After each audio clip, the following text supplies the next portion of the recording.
Consider an 85-year-old rock star disclosing startling information about another icon. The conversation between Jefferson Airplane's Grace Slick and Jim Morrison of The Doors is more ridiculous than you may think. I guarantee you'll want to remain to the very end since it's a front-row seat to the crazy, combustible 60s. This goes beyond simple old rumors. We're discussing broken strawberries, a one-night fling, and Grace's unvarnished assessment of a man who lived like a wildfire. So grab a drink, sit down, and let's see why Grace Slick's 85-year-old memories of Jim Morrison are still making headlines. Grace Slick, a rock star, was everything but ordinary. She was a vocal powerhouse who commanded the stage with Jefferson Airplane, singing hits like Somebody to Love and White Rabbit. Her birth year was 1939. By the late 1960s, she was a psychedelic movement queen, fearless, combative, and constantly prepared to push boundaries. Then there was Jim Morrison, the sullen poet of The Doors, who wore leather pants and exuded a wild intensity. These two met on their band's 1968 European tour, and what happened next became legendary. Grace, who is 85, has the kind of outlook that makes you want to be near her. She no longer holds back.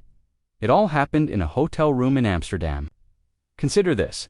One evening, Grace and Jim end up together, propelled by the crazy nature of the road. She has talked about it before, but she has now started to add additional details to the image. Strawberries were everywhere, smashed on the walls. On the bed, it was exuberant and sloppy rock and roll. Grace says that Jim is gorgeous and doesn't hesitate to say that he was, well, amazing in all the important ways. The irony is that after that insane night, Jim left her. Didn't call or write, he just vanished into his own world.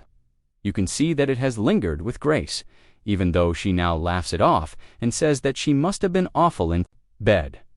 But that relationship was not the end of the story. Grace saw Jim up close during that tour. He would eat anything people handed him, scream like a wolf, or strip down in the hallways. He has been called a human guinea pig, and she has treated his body as if it were an experiment.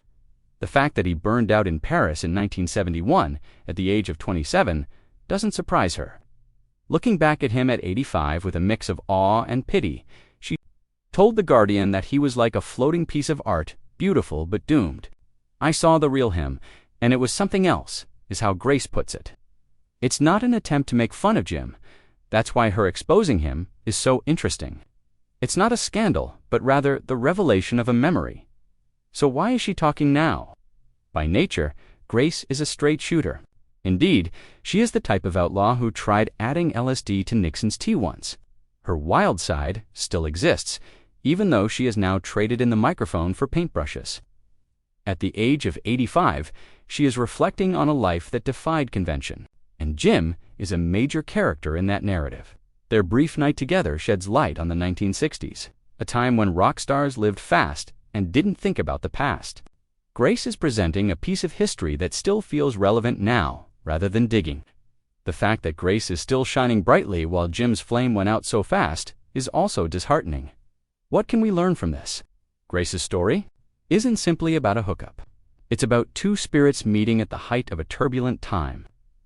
Jim was chaos in human form, and Grace was right there, sharing his rage. She can still laugh at herself and regret what may have been, even at 85. What was it like to live that wild and free, is the question it poses. And what does it mean to think about it now? You have to see it through to the finish because it's about a moment that we will never see again, as told by someone who experienced it. Jim and Grace are not the only ones involved. To wrap this off, let's take some concrete action. Grace Slick's exposure of Jim Morrison is not a significant discovery, but rather a window into a period that shaped music history. Years old, still going strong, and continuously stating her opinions. Whereas Jim is a legend frozen at 27, it is a little distressing. But it is also uplifting because Grace is evidence that you can survive the upheaval and come out with tales worth hearing. So, what do you think? If Grace's tale surprised you, please comment below. Send this video to a friend who loves rock and roll, then click the subscribe button to get more amazing stories. As we continue our conversation on the greats who influenced music, see you at the next one.